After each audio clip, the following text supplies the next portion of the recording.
we are again. New Film Dorks cast. Yeah, It's been a bit. Welcome back, all our viewer. It's been Hi, about Hi. I don't know, 4 months, Here I am. 3 months, 2 Three, months? about three. Might as well be 5 years in YouTube land. But, Yeah. I've been really busy. Worked on probably the biggest gig of my career. That's a big one. I did. Can you share anything about it? Yeah. It's called The Gray Man. It's the new Russo brothers movie with Ryan Gosling and Chris Evans. They're still shooting it. Actually, they're in Europe now. They don't bring us people over there, but Boo! but it was insane. Like it's gonna like the fight scenes in it are like none I've ever even heard of, and the stunts are gonna be awesome. It's nuts. The Sets were big. the sets were the biggest sets I've ever seen. Not that really means anything, but like I don't know. It means something to me, Tom. If Yeah. if you like If you books, ever made a college film? Yeah. These are big sets. I mean the soundstage that we were in was an old cargo plane factory that you could easily fit 4 Costco's inside. Like it's hard to even express how like big this shit was. Did you have like Costco people wandering around with carts at some point being lost? Right. It was like a zombie movie. But they've been in there for 3 months. anyway, it's probably not going to be out until 30 next years. year. It's based on a book called The Gray Man, which was written by Mark Greaney, who is kind of like the successor to Tom Clancy. So it's going to be very like Tom Clancy, Jason Bourne type of thing. You know, there's lots of espionage and fights and gun fights and knife fights and truck fights and plane fights. So Fights? Yeah. They even do those. Like, So, nobody's ever done a fight. This movie's doing a fight. pretty much, yeah. Is that That's skateboard awesome. fighting? Yeah.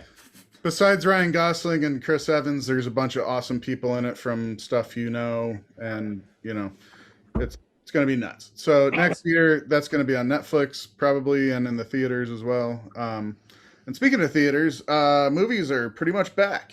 Yeah, we've gone to a few. And yeah. it was awesome. I Even have though not. they weren't great. I yet saw The Conjuring most recently, and what else did we? Well, the one that we're going to talk about, Yeah. so we might as well just get right into that. Even though none of us introduced Wait, ourselves. you didn't see that in the theater though. Yeah, Yes, we did. You saw Army of the Dead in the My theater? kid came up to visit, and we went to the theaters to go see Army of the Dead. Hack What Snyder's. a lame thing to go see at the theater, man. I'll tell you though, So lame. like My son, I would have. I wish we would have gone and seen Nobody for a second time because yeah. I watched Nobody, and it has nothing to do with this podcast because we're talking about zombies. But I not only enjoyed that movie, I had a question for Nick and Tom. Well, I guess Corey too. Have you seen Nobody, the No, action one? Oh god, It's- I'm not. I Kick-ass only action watch movie. zombie movies, goddammit. That's why we have you on here. You're a zombie podcast, man. No, but Nobody is it part of the John Wick universe? Because I felt like there's a great crossover potential. Not for- officially. I don't know, but I could I find have seen out because I know that writer. And Yeah, you I should could ask find him. out because the guys I was just working with were fight coordinator friends of the stunt team on Yeah, Nobody. You can ask him, and even the writer asked him because it was his idea. But I'm going to tell him it is, and he Yeah. needs to make that happen. I know, right? 'Cause I want to watch. Can you I want to imagine watch that, man. John Wick, like Odenkirk and Keanu Reeves. Are you kidding me? That buddy At the assassin end of movie. Nobody, Fucking- when you have Christopher Lloyd and RZA, it was the most ridiculous, over the top John I Woo, forgot about that. Yeah. fucking epic shootout. It was. They should call it My Name Is I Nobody. jumped up and down in my That's seat. It one. was so Anyway. fun. That movie's ridiculous. Anyhow, Sorry, Yeah, Army of the Dead. It's Zack Snyder's latest directorial producing, writing, DPing effort, and he really DP'd it. yeah. he did. I saw shots. That's pretty cool. The depth of field was about that. The last time I remember, like there was such a shallow depth of field on this that like eyeballs were in and noses were out. I mean, it was like insane. And it kind of took me out of the movie a couple times. But that being said, it's a hard thing to do too, to pull focus like that. So props to the focus puller on this film, but I honestly look, I remember when this coming up in Hack Snyder. Hack Snyder was saying that you can do things you've never seen in a zombie movie before, and I immediately thought, well, that's because they're stupid. There's been so many zombie movies for so long, and that's why we're on our second zombie podcast, because we already covered a decade of great zombie movies, and we're going to cover a decade of more great zombie movies in a second. There's a whole bunch of extra So shit to this you'll never point, get to. this is what, 3-4 decades later? Yep. Yeah, of course we haven't seen it because nobody wanted to. Yeah, I mean, like You're way harsher than me, and I thought I didn't like that movie. Like, I have no problem specifically with a zombie movie, but like the genre itself is more played out than Nirvana was in 1998. No shit. Which is unfortunate because It's I was unfortunate, thinking, yeah. and Corey, I'm sure you this sentiment goes to you too, because this is my favorite genre of all time. Yeah. And I've loved it my whole fucking life. But I don't want to like talk the to last people about 5-6 years because they don't know what I'm talking about. Yeah, and the People last don't 5 understand what I mean when I'm talking about being a fan of zombie movies. So I don't even talking about it anymore because know. nobody understands what I'm talking about. I know, because like, oh yeah, Walking Dead's awesome. I don't know. The first 2 seasons were pretty good, but after that, Yeah, it was exactly. just like it was like on repeat. That's when the zombie genres like needed to die again, and it didn't. Yes. How I can't watch new zombie movies. They fucking blow. Berg, they're undead, man. Yeah, I was gonna say Nick. like kill them and then they keep coming back. The zombie It never genre ends, shot dude. in the head. Yeah. And I No, but can't Nick, Zack Nick. Snyder for that. Bear with me up for a second, though. The premise of this movie, of Ocean's 11 set in a zombie universe, is a fucking good idea. But This it's was also, not a failure of an idea. It was a failure of the writing and directing. you say it's Ocean's 11, but it's also literally a Aliens. beat for beat recreation of Aliens. I'm not Yeah. saying that the script execution was good. I'm saying the premise was a really solid premise. So when I don't heard know. about this movie, To be I was honest like, with you, I'm not sure I agree with that, Lucas. It's not I I think think you I'm can on make- Berg's side. I think you can make a really killer modern zombie movie if it's not about the zombies. If they really made it a heist movie. You look at this from a heist film, it's decent. Yeah. There was an idea here that they could have done really well. That Yeah, did but not- when was the last time they did make it about the zombies? God damn it! Well, because they're played out, as you guys are saying. There's got to be a way to make them scary again somehow. Come on. Well, why don't we get into Let's zombies get into it. that were Let's get into it. actually had some level of horror to them and were scary and had fucking style and Some wonderful an atmosphere that special effects too. that crazy special effects have never been topped. even though some of these scripts we're going to talk about are bad screenplays. Bad. For sure, They're but- terrible dialogue. Well, Bad acting. But tons of style, tons of fucking gore and humor and like well, there's a reason for that though, because like in the 60s, Rewatchability. Night of the Living Dead came out. It was a cheap movie that was made to Right. be cheap, but it was a big hit. So then all these producers realized, oh shit, we can make cheap movies that are going to make tons of money because all these kids are going to just go see them and like fuck each other in the theater. So like that's where all this wave of zombies Sure. came from. sure. And Thankfully, it was in capable hands. they're for a still while. pretty cheap. Yeah. Except for Zack Snyder's movie, they're still pretty cheap and they're still making tons of money. So they're going to keep doing it.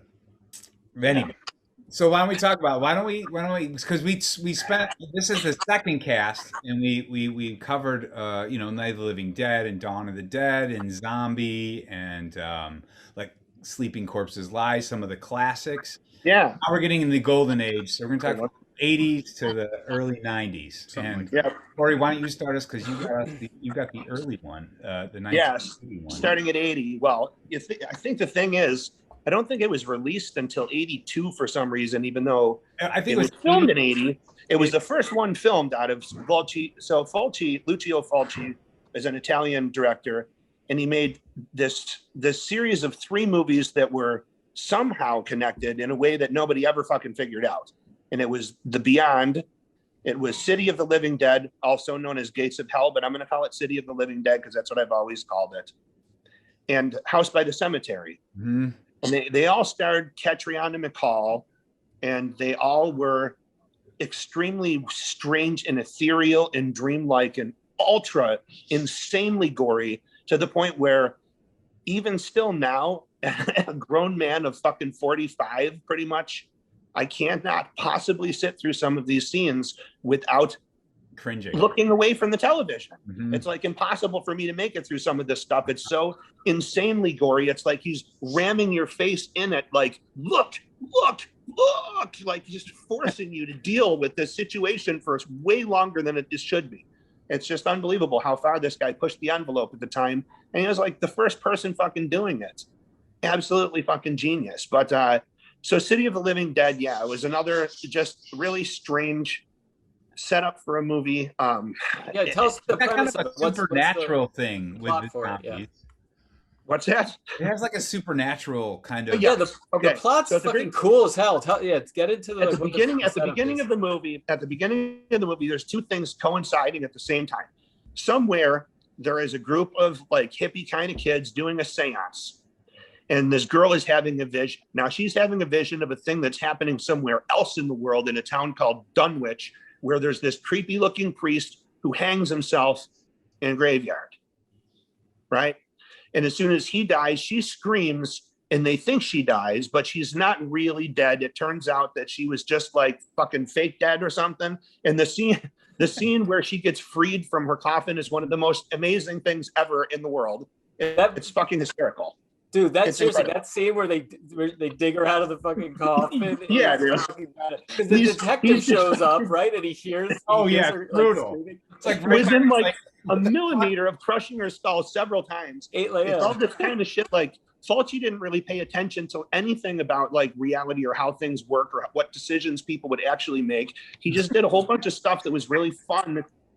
No matter what, it was really, really fun to watch. Brutal. And like, so anyways, okay, so like.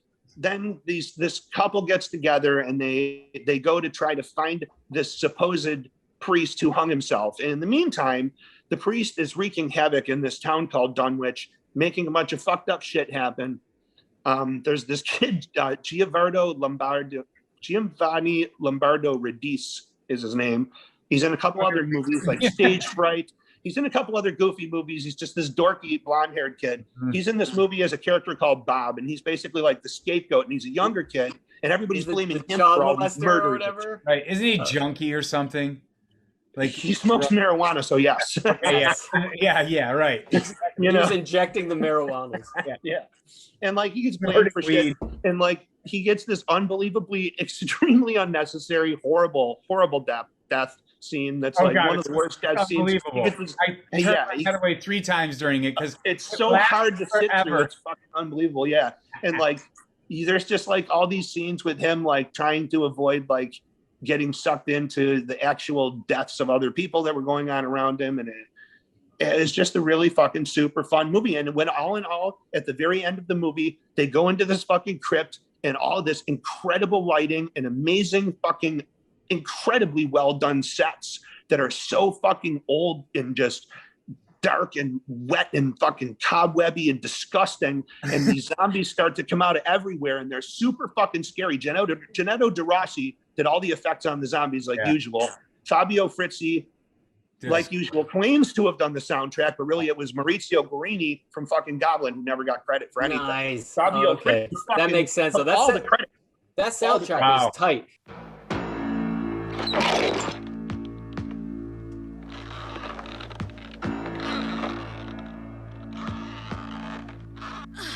So there she's clawing her way out of there. Yep. She's about to get freed with a fucking pickaxe. Fuck that. What are you doing? More times. I'm here to save Cheers, Bob. Cheers, Bob. He's always just trying Bob's gonna get a drill to the face soon. She's getting worms to the face, man. Yeah. Oh, smushing her. Yep. Oh man, they didn't show it. No, of course not. No, this is the trailer. Really, they want people to actually go see it. It's a long trailer though, so we might see some stuff. This is a So long Cory, out of houses for the whatever. whole plot is a detective who's like trying to figure out what's going on. Right? Yes. And there's I another always forget why he's there. Dude, What is he doing? this scene right here is the most disgusting thing that's ever happened in any movie in fucking history. Is that where he I squeezes can't deal the with back it. of his head? I Oh, can't even. with the It's back. before he squeezes the back of his head. Hey, check it out. No, they show The that. guy, see him right there? The guy who's getting his brain squashed? That's Mikhail Sawabi. He's the guy that directed fucking Cemetery. No way. Yeah, he's also in fucking Cemetery's Demons. He's the guy with the robot face in Demons. Amazing. Besides that Yeah. tombstone? That rules. What Yeah. well, he directed a great. She's in everything, of course, man. That's Yeah. Catriona McCall. She's in like every fucking thing he made almost, except Zombie. Open Except the Zombie. gates of hell. She was not in Zombie. Strangely. Yeah, the zombies are so fucking gnarly. Yeah, That's they're- because Gennaro Giovanni did it, man. He did them for all of his movies. He did them for a whole bunch of other shit. Gross. Living Dead at Manchester Morgue there. Let Sleeping Corpses Lie. Did it for Beyond the Darkness. All kinds of stuff. yeah.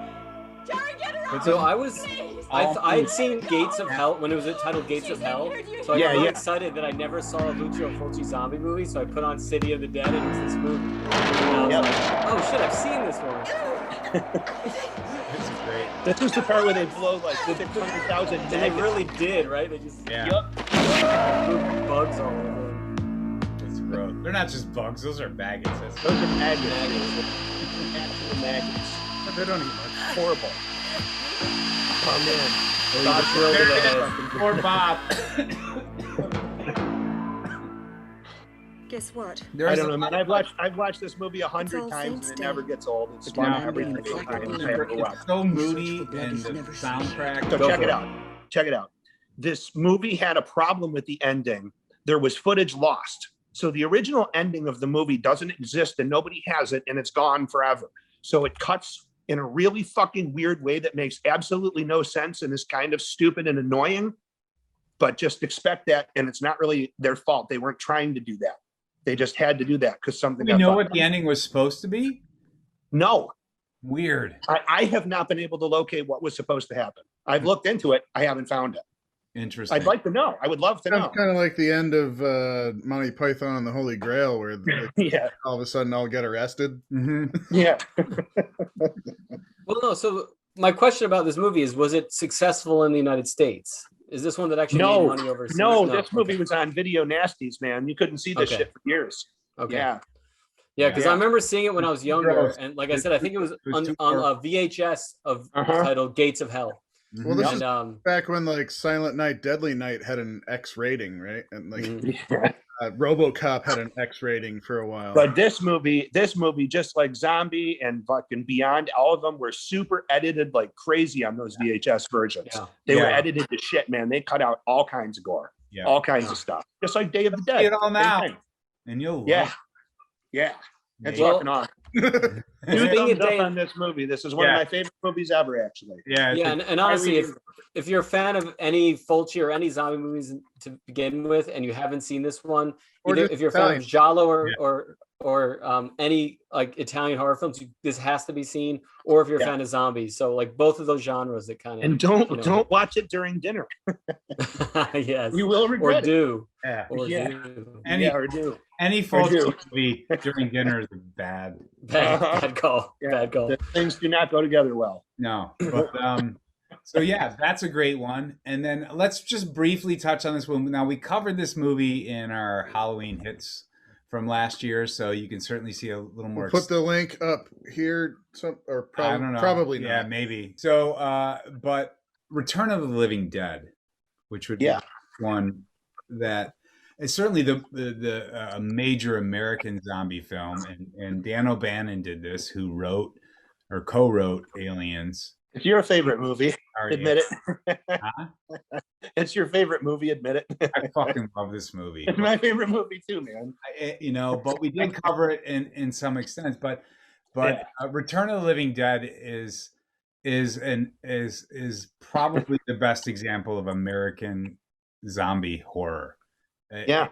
Because it really introduces, because nobody else was really introducing comedy.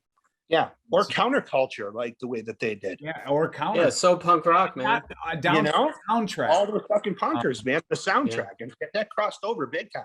Yeah, That was totally unique. and I think this movie, in the first Return of the Living Dead, did fairly well, and it was just, I mean, if you should, I'm sure most people are familiar with it, but it's a bunch of punk rockers in a graveyard, and the zombie apocalypse starts, and it's totally ridiculous, and one of the best dance scenes like ever in history of film.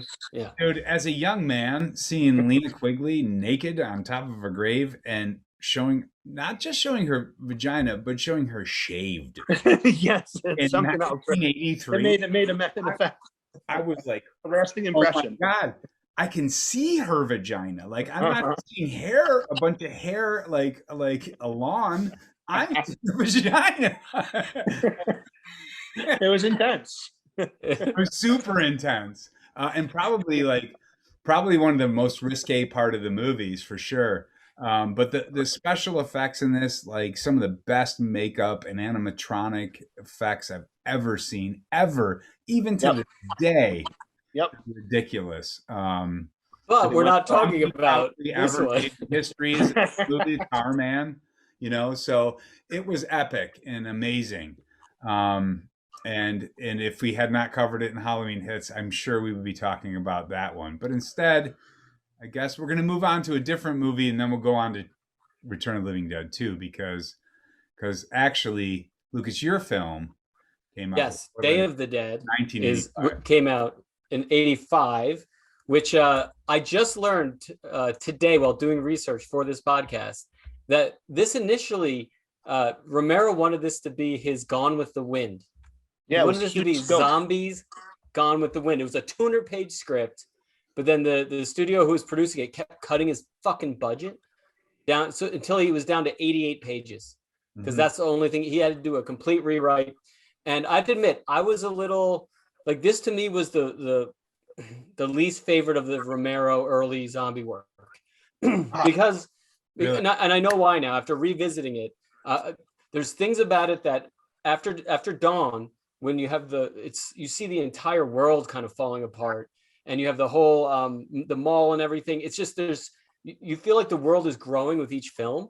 And in this one, he kind of gets back to basics, and he goes back down to this bunker. So the plot itself is, as the world is overrun by zombies, a small group of scientists and military personnel dwelling in an underground bunker in Florida must determine whether they should educate, eliminate, or escape the undead hordes. And so it's such a smaller movie again, where it's just this like small group, this team of scientists and soldiers in this like underground bunker. And it's just like dark and mean and tense through the whole thing. And I was like, that's why, like, I was used to Dawn of the Dead. Like I think when I was a kid, I wanted keep seeing more of the world. And I wanted to get back to that, like running around shooting guns in a mall, like there was such a fun levity to Dawn of the Dead between the horror and the gore, that this one didn't land the same when I was a kid. It just wasn't as fun. Well, and now revisiting it, it's fucking solid. Like, it's a really great zombie film. It's amazing. And that's because but that's because of what he's actually trying to say, something interesting where, the zombies are among us, and it's like they have the crazy Dr. Frankenstein, who they keep calling him that. What is the guy's actual name? Let me see. Logan. And he's doing all these wacky experiments, and like I remember being a kid being like, what the hell is going on? But you realize he's actually trying to say something about it. Do we try to understand what's happening and fix it, or do we just all fall apart and argue amongst each other? And honestly, after going through COVID, I'm like, yeah, that's fucking it. Like, that movie is way too on the nose for real life. It's like nobody gives a shit about the scientists. The military guys are just a bunch of laughing hyena assholes, total bros. It's like the whole thing hit way harder now because I think what we also went through, but I'm also a little more mature and a little more cynical. So like watching this film, and the only things that I think still its flaws are what Nick said about zombie films anyway. Like, the acting's pretty atrocious. There's one of the lead guys who's actually great, the helicopter pilot played by Terry Alexander. He has this fucking Jamaican accent, and I was like, why is he like, he's obviously not Jamaican. I'm not convinced he's really Jamaican. Like, is he just faking the accent on purpose? I think I was a little stoned, but I was like so hung up on this silly Jamaican accent for no reason. It doesn't have anything to do with his character. And then he's still pretty good in the film. Like, he's great. He's of his not great accent, he's actually a good actor. You can feel like his delivery. The moments, yeah. The moment he's not talking and he's just like has to communicate with his presence, he's great. And I'm like, whoever made the decision to have the Jamaican accent was so unnecessary. But beyond that, it's the villains are such 80s villains. They're like, the guys are seriously like laughing all the time, like hee, like every time they do something, like warriors come out to play. Like I get the feeling like there's like, when they write these movies, there's not a ton of like effort put into like what's the backstory and like character development. So then when they get on set, they're like, "Hey, what do you want to do?" And I'm Jamaican man. Like, I'm the villain. They just giggle. I did when I wanted to be an actor for a while. I did this play called, and it's like a late 50s play called A Hat Full of Rain, and it's about a heroin junkie in the 50s. And I played one of the bad guys, and it was community theater, and the director was just terrible, you know. And I'm gonna be like a Puerto Rican gangster. So I put on like a headband and shit, and I just was ad-libbing through this whole thing with a bad Latino accent. And that's kind of what this is. It's like, because when you look at this movie, man, it is all about the gore. It is the most genius shit ever done in horror when it comes to gore. Tom Savini was the in his glory, man. Dude, the deck is stacked with special. Yeah, the deck is stacked with special effects people. Greg Nicotero, who'd go on to The Walking Dead. Yeah. So, dude, the special effects not only hold up. I remember this is what fucked me up as a kid. It's also why I didn't like this one as much. Is it was not only so dark, it was also the most like truly disturbing gore. Like to the point where it didn't seem funny anymore. Like when they pull the guy's head off and his vocal cords are like they go up. Oh yeah, pitches way up. I mean, this movie truly like so. Again, like we were saying about City of the Living Dead, like if you haven't seen this movie and you like zombie movies, like you must watch this one. Absolutely. I do think it's flawed. I think it's not as much fun as Dawn, but it is sharp and like I said, the messages resonate even better now than I think when he even made the film. It does, and honestly, this is one that was like third in the rung for me too when it comes to his original trilogy. However, time, it holds up. It might be my favorite now.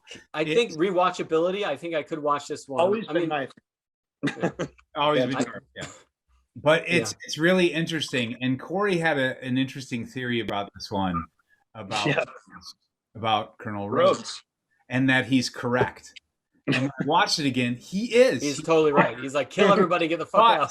His character flaws. They are wasting his time jerking off. Yeah, he's jerking off. Oh, by the way, we haven't watched the trailer, so let's watch the trailer. Oh yeah, throw it on. Day of the Dead. There have to be survivors in Washington. Oh. They have more sophisticated shelters than this one. Yeah, she's There so have to be people in those shelters who know about us, who know where we are. With She's no also an radio idiot. contact, they'll come looking for us. Yep. I said shut up! This guy's the best. Yeah, wasting so much time. It's ridiculous. Mommy, Mommy, I want some reward to come. Mommy, and Bob, who's like the Cool. Dude, the hero. that's the best acting in the film is Bub. Yeah, Whoever played him was genius. hands down. It works so well. I'm a Rhodes fan personally. Rhodes is great. There he is. To do anything but What about Steel? Are you a fan of Steel? Oh no. Yeah. Steel's probably about my least favorite. Alloy. Miguel. It's that classic 80s feather job. There's Nicotero. Yeah, Greg Nicotero, man. Right there. Greg Nicotero dying. Those are my men in there! How crazy is that? I know. This is when I watched it this time. This is the first time I actually realized it. I'm like, wait, Really? cool. That's the best shot. Yeah, it was awesome. And then I'm like, oh my god, that's him. George A. Romero's Day. That right there is Dead. awesome too. The most eagerly awaited day in horror. It's just a film great history. fucking zombie movie. That's what that Yeah, is. I seriously, really wish. Oh, Sorry. It's not a toe tapper, man. It won't leave you feeling good, but it's an intense experience. Yeah. But I wish Romero was given the budget to do his Gone with the Wind epic. Like, that's the only like regret I have about this film, is that they cut his budget to nothing, because I want to watch that film back when Romero's at the top of his game. Oh well, we'll never have it.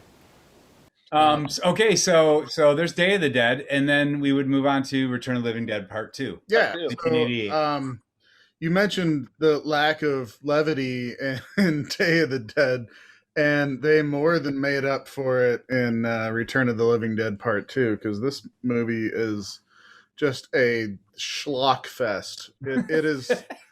I mean, I saw this when I was like, I don't know, 10 or something. Maybe 12, and I'm pretty sure I saw it on VHS, and I remember like liking it, but looking at it now, it is, I mean, garbage. Like, it's kind of for teenagers, though. Yeah, like for younger teenagers. It's I mean, it's a straight up comedy, like, and a bad one at that. Like, it's not. There's not much in the way of gore at all. There's not really any scary bits, unless you're just scared of people just like doing that.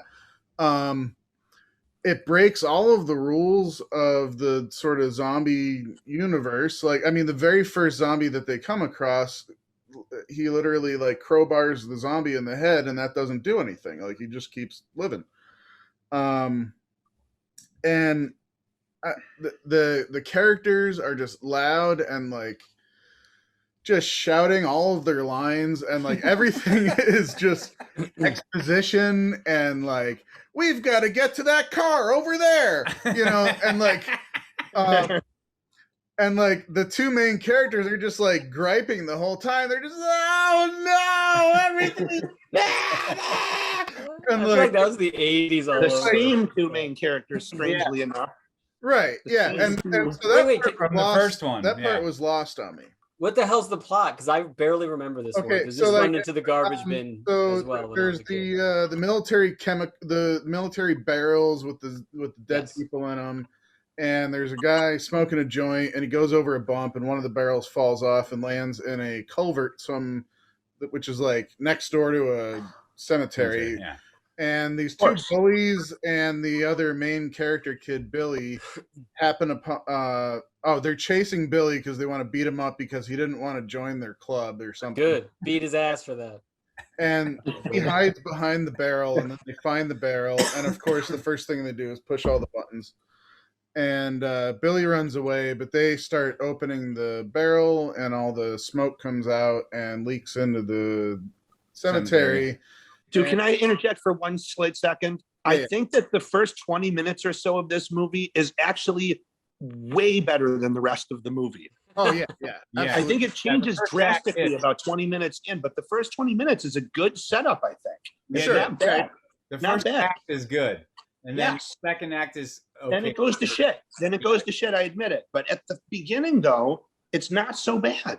No. When he gets locked in that mausoleum, in that whole scene where he falls through the fucking coffin and all that stuff, that's pretty creepy. Yeah. I think they did a good job. The 80s did that pretty well, is like depicting like just shitty kind of psychopathic kids. Yeah. Like, absolutely. We all were. Yeah, we were nuts. We would have done that to you. Right. I know, right? And I would have like gotten over it and probably still been friends with you. You're right. Remember that time you locked me in the mausoleum? Oh yeah, that sucked. Yeah, but then you just pick on the next kid who shows up. It's fine. It was egalitarian in that way. Yeah. But anyway, then we meet the other two main characters, which were in the first two movies. And they're on a quest to get some skulls to sell to creeps or something. Which is also a good setup. Not everybody who buys skulls is a creep. Some of them are just collectors of fine art, okay? But yeah, okay, so they're connoisseurs. They need actual dead people's skulls that are from a freshly dug grave, and this guy's out to serve them. And so they're in there trying to get some dead skulls, and that's when all the shit hits the fan. Yeah, and that's when the movie goes to shit. Really, it's like the shit hits the fan, the movie goes to shit. Yeah. But the setup is really cool. Yeah. The best part of the movie for me is the callback of the two characters from the first room. Does it make sense? No. But Neither did Evil Dead 2. right. But I still, Tom Matthews and James Cameron play and they're the same, and it's basically the same characters. And there's even a reference in the movie where he's like, "I feel like we've been here before. And this has happened, like exactly the same." And it's really. I always like that part. Yeah. Okay, well, so can we watch the trailer so I can Yeah. jog my memory while we're talking about this piece of shit? The trailer might make it look better than it actually is. No. Probably does. So I need asses and seats, baby, asses and seats. Not great. The Return one is the one, you should definitely go for if you haven't seen any of this series. And then after that, the third one's not bad, right? Third one. Yeah. A deadly experiment. A freak accident. So really, this whole movie could have been like avoided completely if they just had like solid, shipping standards. Yes. Carried to the grave. That is the moral of the story for sure. They would have just used Amazon. Return of the Living Dead, Part 2. Jesse. Yeah, I okay. like that. The first to It know. I does like make that it look good. Yeah, he's good. He's the best part of the Be the movie, first to actually. go. And that's pretty cool. Eating the girlfriends and shit. But that guy, Against the older teenager there that we just saw, I read that he actually was originally cast as one of the main 5 characters of Beverly Hills 90210, and he turned it down because his parents wanted him to go to college, and he never acted again. Good for him. I honestly thought you were going to say they saw this movie and they're like, you know what, man, never mind. Yeah, you're not No, Aaron Spelling cast him specifically. weird. Yeah. It's unfortunate what happens at the ending of this movie, I huh? vaguely remember this, but I do remember how Dumb. it was not scary in this. No. No, but this It's not that funny either. Unlike the first one, which has moments that are actually kind of scary and are actually really funny, and the gore the makeup is so much better than this one. It's a different type of humor. Yeah, It's not even the same type of humor. it doesn't really work. Yeah. No. and that trailer totally lies to you. Like that trailer tries to make it look like it's a scary movie, and Like, yeah, it's serious, not. but it's not. There was one effect that I thought was pretty solid, which is when the kid's sister blows one of the zombies in half with a shotgun, and then it gets up on In the hospital. it's like chasing after him, and they must have used like an amputee or something. Yeah, it's the same guy that was in Poltergeist. Yeah. Too, whatever. Yeah. Yeah, that's a pretty good effect. But That was pretty solid. But then they had his legs walking around with like the spine just kind of like doing that. That was like silly. Everything. So who's the director of this though? Who should we blame for this? I didn't I bother. don't remember. Doesn't matter. Yeah. Some I don't asshole. even know who Not directed this Sam and I'll movie. tell you that. No, if you watch this movie, No. really inebriated. Just watch the first one, Yeah. and then Watch the first one and then watch it again instead of this one. Yeah. Yeah. I have You I know, have a question about the third one. because the it's third one's cool, man. yeah. Not Just- to throw spoilers out there, but is that the one that ends with the nuclear bomb being dropped? The way That's the first one. That's the the first. first one. All right, fuck. Actually, the only other like plot thing that I liked was they went to a meatpacking plant and got all the brains to like lure the zombies into the final thing. I Yeah. thought that was That's like Critters. kind of clever. Did but the that's same like- thing in Critters. Really? Another piece of horror genius. We should talk about that shit next. So Yeah, Critters is cool, man. We should I do have a Critters monster free on series. DVD. so moving from that movie Moving forward. to the remake, which ended the 80s, it was released in 1990. Was Tom Savini's remake of Night of the Living Dead. Was this his directorial debut? It was his This the first directorial thing? debut. Yes. He was the one that was responsible for all the special effect makeups in Dawn of the Dead, Day of the Dead, Friday the 13th. Like, he was a genius. He directed this, and it was obviously based off of the original script, but Romero rewrote the screenplay for this. And Tony Todd was the star, was the main star. I mean, the biggest name in it, I guess, really. And it does a very good job recreating the first film. Was this before Candyman? Yes. Okay. Yeah. I shit you not though, Nick. I think this, until like recently, up until college, this was the one I watched the most of any zombie movie. It's because it is the original with a good budget and with good acting. And granted, the lead in the original is fantastic, but then you get Tony Todd, who's like fucking excellent in anything he does, and you get him in this. Good job. And I forget the actress who plays Barbara, but Patricia Tallman. And they Patricia Tallman. And they take her from being like the total spazzy loser in the first one, and they actually make her a real character who has grit and like starts out freaking out and then gets her shit together. It's like they corrected a lot of the things that maybe didn't work so well in the first script. They changed the ending, which both endings of both of the original Night and this one are great, but they're considerably different. The first one's so dark because the first message, it was this kind of unspoken weird thing about racism, which he didn't even mean to do, but it kind of worked. Yeah, but he did. The Savini didn't do that with this one. Yeah, and it had more of a feminist sort of perspective to it, but the ending's greatness, and this is a fucking amazing remake. Like, they do take it, and it's totally true to the original, except it's better in a lot of ways. I mean, you can't take anything away from the original because it is the original, but it's rare where a remake comes out and does it that well. You're so right. Because of who made it. It's because of who made it. It's Savini. He Romero was highly involved in this. Yep. And because they made it, that's why it was so good. I'm sure he remade it because he made no money off the original because he got copyright. Oh, that's exactly why they did it. You're absolutely right. You're absolutely right. That alone is why everybody should watch and pay for this movie, just to and pay to his estate at this point. Yeah, I bought it, man. Good. And it's worth paying for because. But let's watch the trailer. Great soundtrack too, by the way. Tom, you always have a glasses half full kind of attitude.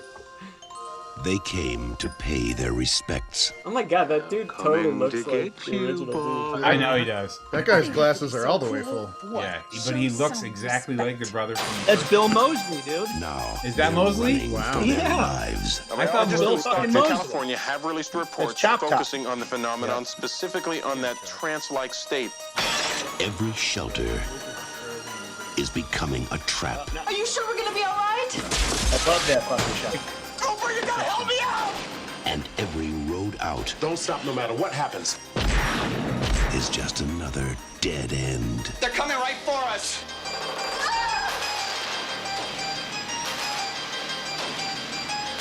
Yeah, man, I must have watched this movie 100 fucking times. But this was the one I watched the most as a kid because I just loved it.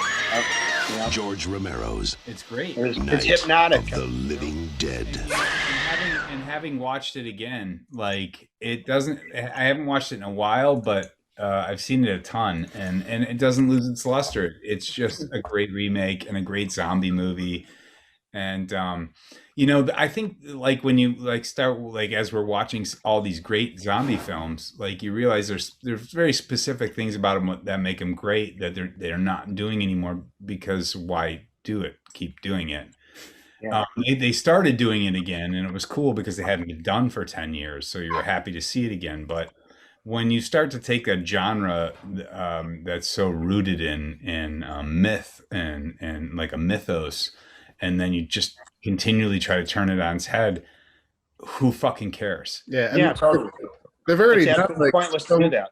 Yeah, they've already done everything. Like there's fat zombies, skinny zombies, like baby zombies, new zombies, old zombies. What like I was saying earlier, all fucked in the Night of the Living Dead remake, they didn't use a fuck ton of zombies, and they made the zombies scary. The zombies were fucking scary. Right. That's what I believe needs to happen again if it's ever going to be worth watching again. They have to figure out how to make the zombies scary for another again. 10 years, and then it should just go back to its roots. Start over. Yeah, exactly. Just go away.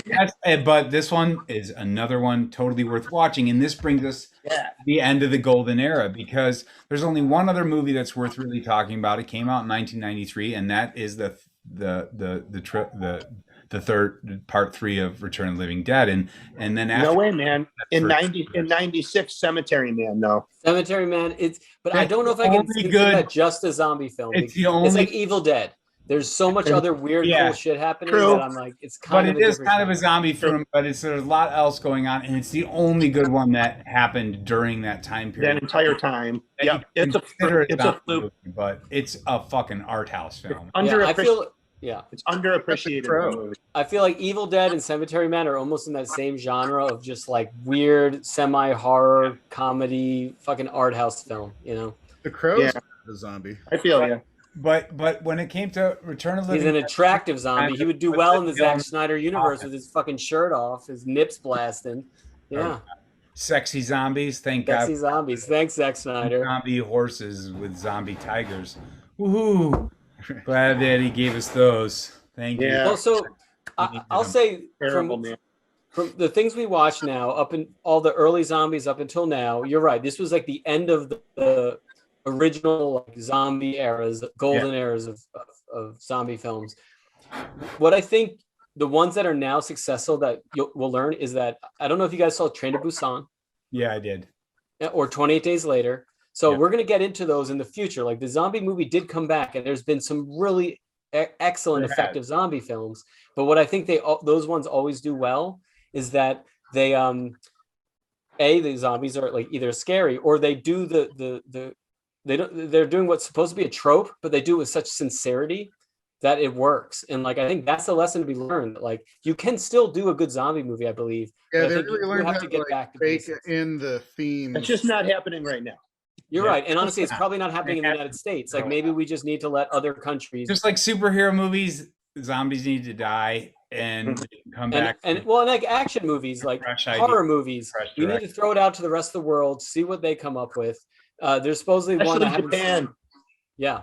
All of them. I mean, Rigor Mortis, I haven't seen. It's in my queue. I actually ripped the Blu-ray and I'm going to watch it. But that's like a martial arts zombie, but it's kind of like vampire zombies, which is like the Hong Kong thing, the whole like boxing vampire zombies. But anyway, so there's stuff out there that we will visit in the future on the next iteration, episode 3 of Zombies. But for now we're gonna that's the end. This leaves us. Yeah, so catch up in the meantime. Watch these films. And whatever you do, don't watch Zombie 3. But if you want to see zombie boxing, you can watch the Logan Paul and Floyd Mayweather fight. You'd have to be a zombie to be entertained by that, for sure. This has been Zombies Part 2.